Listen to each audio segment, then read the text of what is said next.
know how your feminine brain works? Do you know how your feminine body works?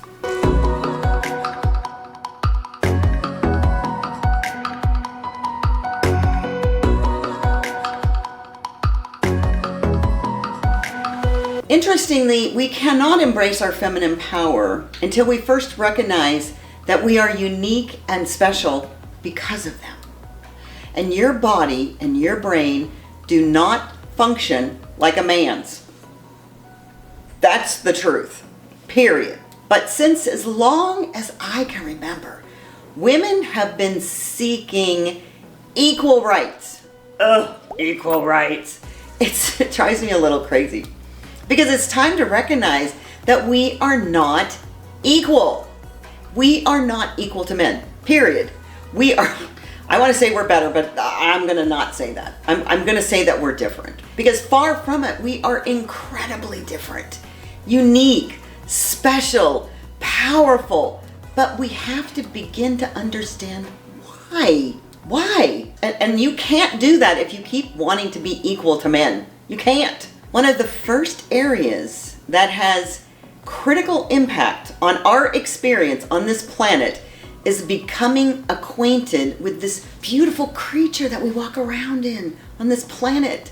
And it begins with what is so lovingly called healthcare.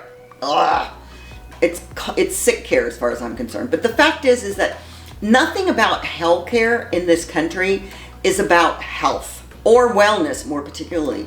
But that's another video. Do you know that women of childbearing age have been excluded from clinical trials, science researching how our bodies work since the 1960s? What? Why? Well, men decided for us. In the 1960s, a drug called thalidomide was prescribed to pregnant women to combat morning sickness. By the way, that was not FDA approved at that time. So they were giving it to women like crazy. Unfortunately, it caused severe birth defects, really severe. And then it led to a global medical crisis. It was bad. I mean, you talk about the pandemic being a global medical crisis. This was. And in response, which is the knee-jerk reaction that masculine energy has, regulatory bodies, let me guess, run by men, implemented strict guidelines to protect women. And what they said was women of childbearing age would not be allowed to have anything to do with clinical trials. Now, I can do a whole series of videos on the implications of just that control by men over women to control reproduction. But I'll save it. That'll be another video. But how has that impacted you personally? Well, here's the deal. Let's say they were well-intentioned.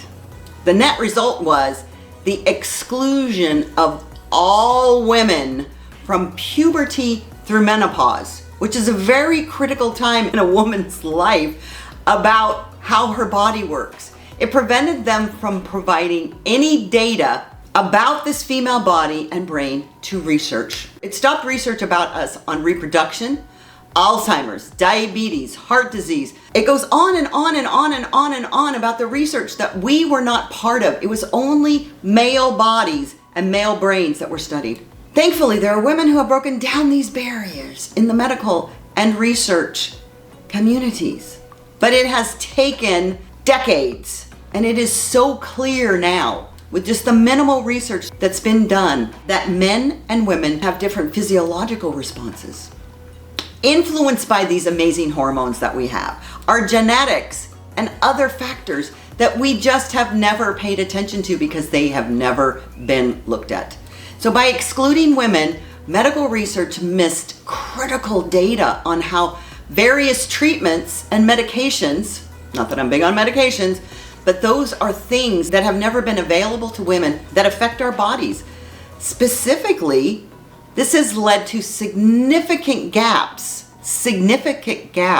in our understanding of women's wellness, women's health. So for example, conditions like heart disease. Oh, who suffers the most from heart disease? Women. They present differently in women than they do in men. And it's no wonder that women have a higher incidence of heart disease than men, because they've only been looking at male bodies, how it affects them, what causes it. They've been under-researched in Alzheimer's, in heart disease, in menopause, and so many other areas.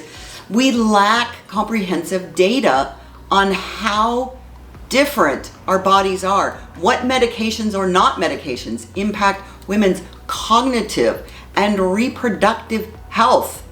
We are so different than men, and none of that has been looked at. We have been put in the same box as a man over and over and over and over, and yet we're still crying, we want to be equal. No, you don't. Women have been marching and protesting for this thing called equal rights. I don't want parity. I don't want equality. I want to be recognized as the unique expression that I am. We're coming from a place of masculine mindset when we say we want to be equal. Stop that. And this is what's happened. We want to be like them. We want to work like them.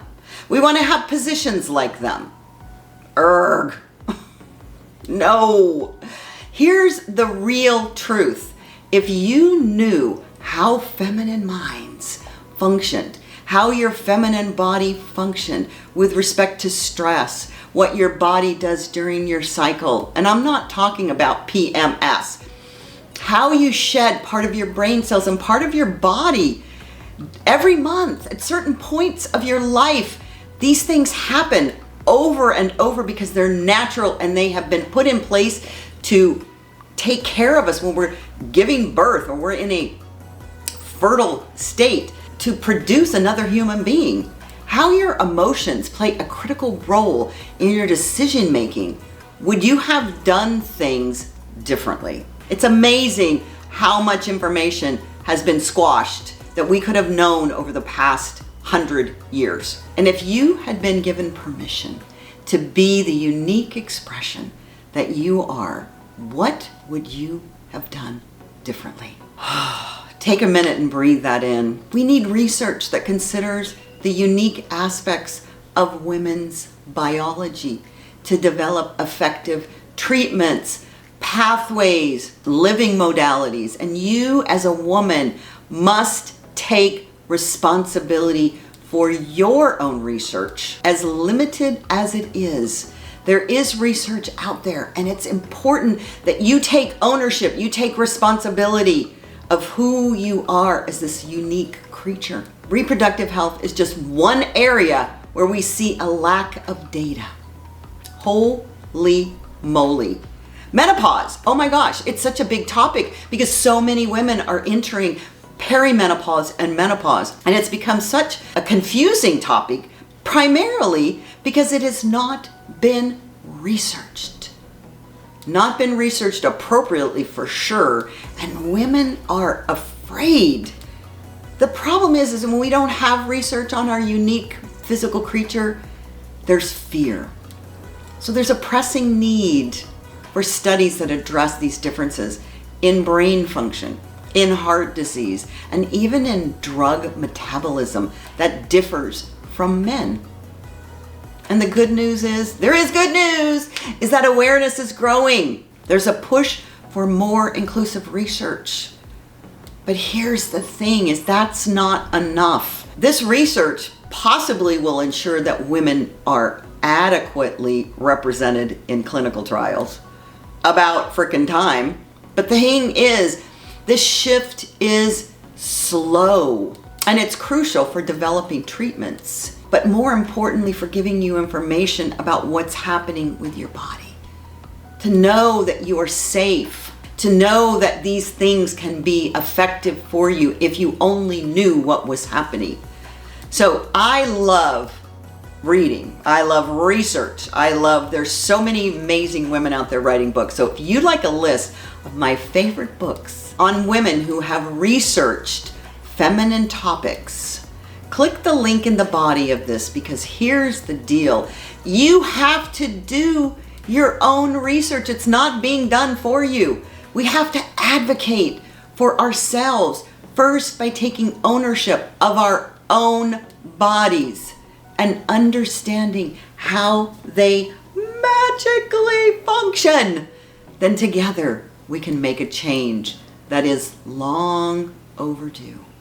Your power is within you. And if you want more information, follow me. There's a discovery call link in the first comment section, and I would be thrilled to talk to you. Leave a comment about how you have experienced not understanding how the medical community is supporting you. How many things have you done, gone to a doctor and had them say, oh, you just need antidepressants?